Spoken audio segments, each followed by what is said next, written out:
Good morning and welcome to this week's Grow, where we gather to recharge, organize, and work here as members of MWEG. This week, we are continuing our media literacy series with Meredith Gardner, our Director of Media Literacy, and she is going to talk to us today about peacemaking through media literacy. MWEG has recently put together some materials that you can use to talk about peacemaking through media literacy that you can have as a guide. And we're going to talk about that today and share some resources with you. And Meredith will tell you about those. And then at the end and in the Facebook discussion group, I will post a link to those materials so that you can print them and use them as you wish. So with that, I will turn the time over to Meredith. Great. Thanks, Rachel. I'm just going to share my screen. Okay. So as Rachel said, MWIG has recently produced some materials about peacemaking, and we've put them all together on this website. It's up here at the top. I hope you can see it. MormonWomenForEthicalGovernment.org, prepare-for-peace. So if you go there, you're going to see this library we recently created of peacemaking materials. And it talks about our MWIG philosophy of peacemaking in our hearts, minds, congregations, and communities. And then, so you'll see our principles of peacemaking, some articles and devotionals we've written about peacemaking. And then if you go down to the bottom, there's some lessons on peacemaking. And the one I want to highlight today is called Peacemaking Through Media Literacy. And as of right now, I'm going to open this up. This is a 4-page PDF that we created at MWEG. I was able to create it with the help of Megan Woods, who's our director over nonpartisanship, and then Tiffany, our designer, made this beautiful. And so this is Peacemaking Through Media Literacy lesson that is made in the framework of our faith. So this is looking at media literacy through a Latter-day Saint lens. We created this 4-page PDF so that you could use it in a faith-based atmosphere. So you could use it for a Fifth Sunday lesson, a Relief Society lesson. You could use it in for a youth activity. You could invite people over to your home and use this material, or you could just, print it off and do a family home evening about it, use it for yourself. But this is meant to be a resource for you to use to be able to talk to people about media literacy and how it's related to peacemaking. And we're so grateful that our church leaders have had some things to say recently about peacemaking, about the importance of truth and finding truth when it comes to being a peacemaker. So we talk a little bit about that up top. And I'm just going to run through this with you today, kind of guide you through what we put in this and how you might be able to use this on your own. Because the peacemaking message that we share at MWEG, we hope that you can use it and apply it in your own life, and that it's going to reach even more people and be useful to even more people as you're able to use these materials on your own. So one of the things that we really believe at MWEG, and one reason why media literacy is such a priority for us, is because peace can never exist when there is a foundation of deception and falsehood. So peacemakers have to be honest in their words, deeds, and actions. And we all have to build peace on a foundation of shared truth. So we start out in this handout with a gospel foundation, and we've gathered some scriptures. This isn't like exhaustive, but these are some scriptures that stood out to us about peacemaking. And I'll just read a couple of them. Blessed are the peacemakers, for they shall be called the children of God. That's in Matthew 5:9. Another one that I really love, it is from Doctrine and Covenants 93. It says, the glory of God is intelligence, or in other words, light and truth. And then we found this fantastic quote from President Oaks about the importance of being thorough and taking time to learn about what's happening in the world today. He says more and more people are not reading the news of the world around them or about the important issues of the day. They apparently rely on what others tell them or on sound bites of television news, where even the most significant subjects rarely get more than 60 seconds. Where will this lead? It is leading us to a less concerned, less thoughtful, and less informed citizenry, and that results in less responsive and less responsible government. And then we have the quote from the church handbook about the importance of avoiding conspiracy theories and finding good information. So this is a gospel foundation that is the basis for what we do in MWEG, and hopefully is a way for people to connect their faith, if they're Latter-day Saints, to the idea of having good media literacy skills. Our second section is an overview about media literacy. And so just might provide some really basic information on, if you're going to talk to people about media literacy, what is that? And we talk about media literacy in the context of it being the ability to access, analyze, evaluate, and create media from a variety of forms. So it's not just the consumption of media, it's also addressing what we individually and in our organizations contribute to the media landscape. So developing media literacy skills helps us identify good information, understand what is good journalism and what is good research, and then choose to spend our time on quality sources, exercising healthy skepticism. So, being curious, not saying, oh, all news is bad and all reporters are awful and are trying to mislead me. That's not healthy skepticism. Healthy skepticism is saying, that story is interesting. It really struck a nerve with me. I wonder what other organizations are saying about that. And broadening our scope of perspectives. And then media literacy skills also allow us to protect institutions and groups that could be harmed by conspiracy or lies. Obviously, in the next year, as we build up to the 2024 election, the institution that we're concerned about in MWEG is our democratic institution in our country, and protecting that from conspiracies or lies. But that can be different for everyone. And a good thing to ask if you were ever to present this information to anyone, or a good thing to ask yourself, is what institutions are important to you, or what groups are important to you that could be harmed by false information. Then at the bottom of this page, we have a list of terms to know. So these are just some media literacy vocabulary that is helpful for people to understand as they're thinking about media literacy. I have objectivity on there, which is fairness, honesty, and accuracy. Bias is on there. Another big one is misinformation versus disinformation. Sensationalism. What is an influencer? We hear a lot about influencers now, and some people might not know what exactly that is. An influencer is a person who has a sway over a target audience, especially on social media. And we're seeing more and more now that influencers tend to have more power over some people than traditional news media outlets. And that can be problematic in a lot of different respects.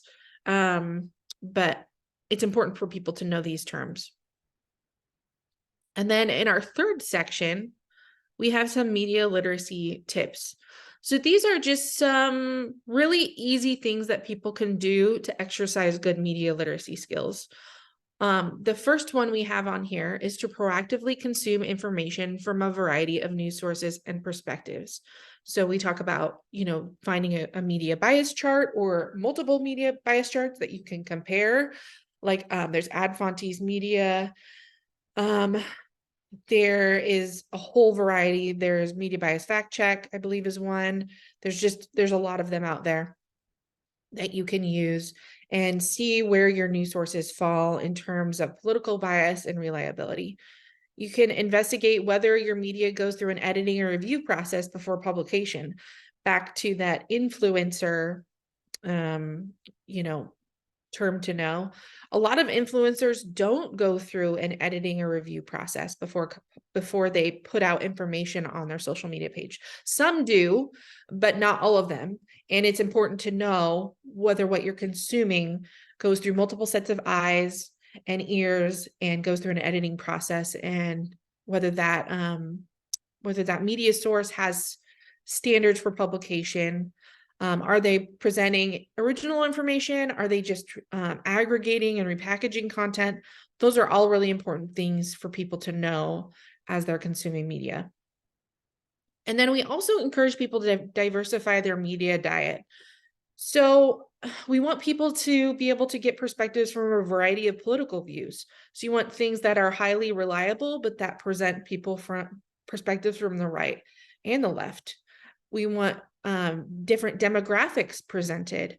Sometimes, especially legacy media outlets like the New York Times or the Washington Post, those are based in big cities, and they don't always do a great job about presenting news from the Midwest or from rural areas. And so it's important, if you do live in a more rural area or someplace outside a big city, to maybe turn toward a different demographic representation in your local news. And then vary your mediums of consumption. Like if you usually use social media platforms and you find yourself on the go a lot, maybe you listen to a news podcast while you're in the car. There's a lot of great news podcasts put out by news organizations that are quick, 10 minutes or less, and will give you a summary of the important news of the day. It's just important to have plenty of variety, and it also can keep you interested.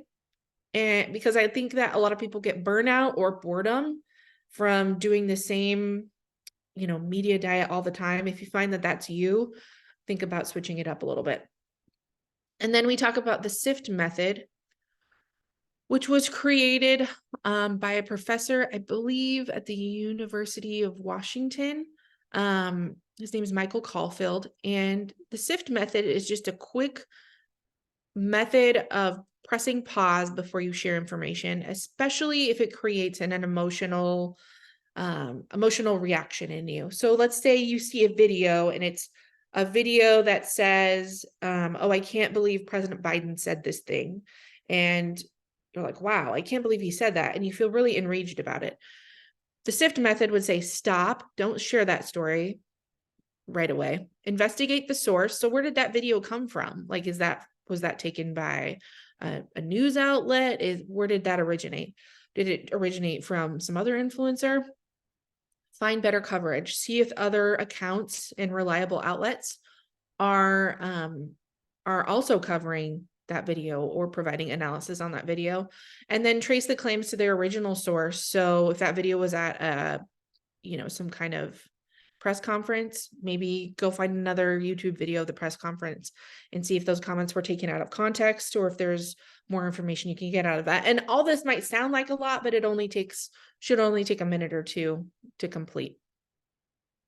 So that's another suggestion. Watch for signs of bias in the information you consume and create. I think it's important on here, a lot of people, especially if don't have a lot of familiarity with media literacy, will say, oh, well, the media is just so biased. And I think it's an unfair expectation for people not to have biases. Everyone has a bias. If you're a person, you have a bias. And that's just based off of the experiences that you've had and your own perspectives. That's our bias. And we can't get around that. We can't. Even AI has bias because it was programmed by humans. But you can identify bias and you can learn to be curious about that and to question how it's influencing the information you're getting, and to question how it's influencing how you're receiving the information as well. So you want to think about, how is this journalist trying to combat their biases? Are they presenting the story objectively? Are they offering lots of perspectives? Are they consulting experts and giving many points of view? Or on the other side, are they distorting facts? Are they offering limited points of view? Or are they using like extreme polarizing language? And you want to avoid media that's exaggerating news or objectifying people. And that's one way of helping make peace both as an individual and in our community, is avoiding that extreme language and objectification. Okay. I did the sift. Okay. And then the last thing is, if you feel like there is a news creator or a media creator that is spreading misinformation or division or hate, you want to respectfully offer that feedback to them. Remember that one of our principles of peacemaking is that we have endless tolerance for people and no tolerance for injustice. So when you're providing feedback about the media you're creating or about anything, you want to remember to address ideas and not attack people. And if you choose to confront people who share misinformation on a social media platform, do from a place of love and curiosity. And remember that relationships and having a good relationship is the most powerful way we can influence and create change. So try to keep that in mind and create boundaries as necessary with that. And then take conversations offline as needed. So that's that page. It's chock full of information. Obviously, like if you were in, we've had a couple of people actually in MWIG who have been given 10 minutes, on a fifth Sunday to present something like this to their ward. And it can be really hard to get all this information in that amount of time. So if you did find that this is something you're interested in, and you go to your ward and you say, I would love to present something on media literacy, and they're only going to give you a limited amount of time, it's okay to pick just a couple of things from any of the pages and, use it to fit your needs. And then on our last page, we just have some discussion and self-reflection questions for people to think about. And these are based off of the principles of peacemaking in MWIG. So some of the questions are, as you strive to be a better peacemaker, do the messages you consume and create encourage unity, or do they let me start over. Do the messages you consume and create encourage unity, or do they encourage division? Do your media sources help you understand injustice? Do the media messages you see dehumanize people? Do they fuel love or hate? So these are just some really good questions to ask yourself as you think about your social media feed, as you think about what you watch on TV or what your kids are into if you have children. What we take in and also what we create both are opportunities to create peace in our lives. And so I hope that these questions kind of spark some reflection on that. And then lastly, if you feel strongly about an issue that you learn about in the media, consider what steps you can take to get involved with that issue in your community. Even small actions create positive peace.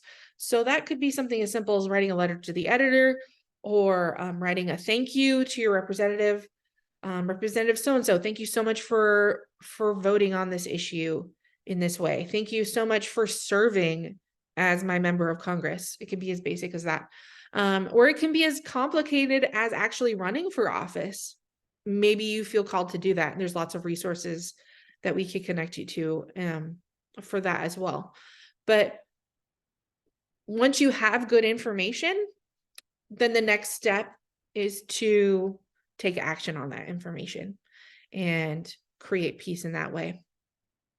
And it says, ultimately, personal peace as well as societal peace comes from the Prince of Peace.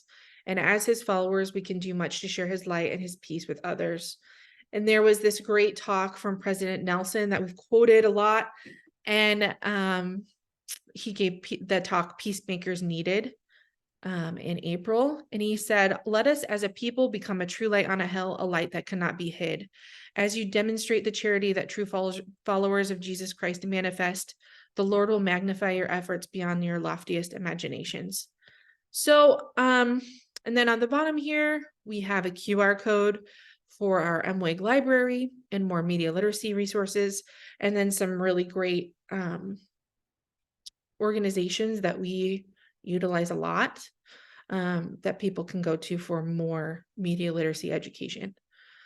So this is our media literacy 4-pager that is meant for you to use. It is free. You can download it from our website. You can print it. We also have coming very soon a PowerPoint presentation that will coincide with this that people will be able to download and will be found on that same site. I know it's not quite ready yet.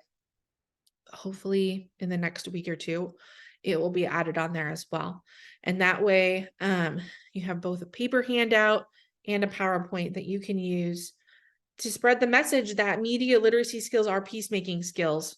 And that's something that we really strongly believe here at MWEG. And I hope that we can do whatever we can to help you spread that message as well. That's what I got, Rachel. Thank you so much. That is always such a great tool to have. And I feel like this handout that we've created is almost like a condensed version of a lot of the media literacy grows that we've done and different things that we've put out to our members, that it's kind of condensed down. So if you want to expand on any of those sections, I would encourage you to go to our YouTube, the MWEG YouTube page, and go to the Grow playlist and look for the media literacy grows. And you can see different areas where we have talked more extensively on each of these different areas that are discussed in this handout. And like Meredith said, there will be a PowerPoint coming, and we can either link that. It'll probably be close to where that handout lives in on the MWEG page. So we would encourage you all to take a look at this, maybe print it up or just have it, at least take a quick read through and read some of those scriptures and kind of make space in your heart and in your thoughts as you're thinking about how you can be a good consumer of media literacy.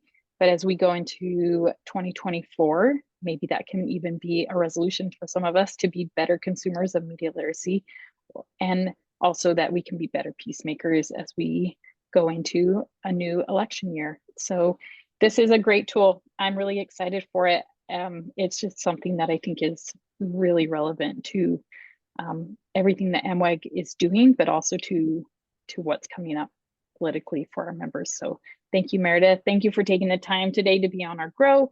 We love our media literacy series, and it's just, I can't say enough kind things about what a resource it is. So I would encourage anybody to go back and watch some of those videos and just turn them on and put it in your pocket and listen to it like a podcast. It's just, there's a lot of information there. That's great.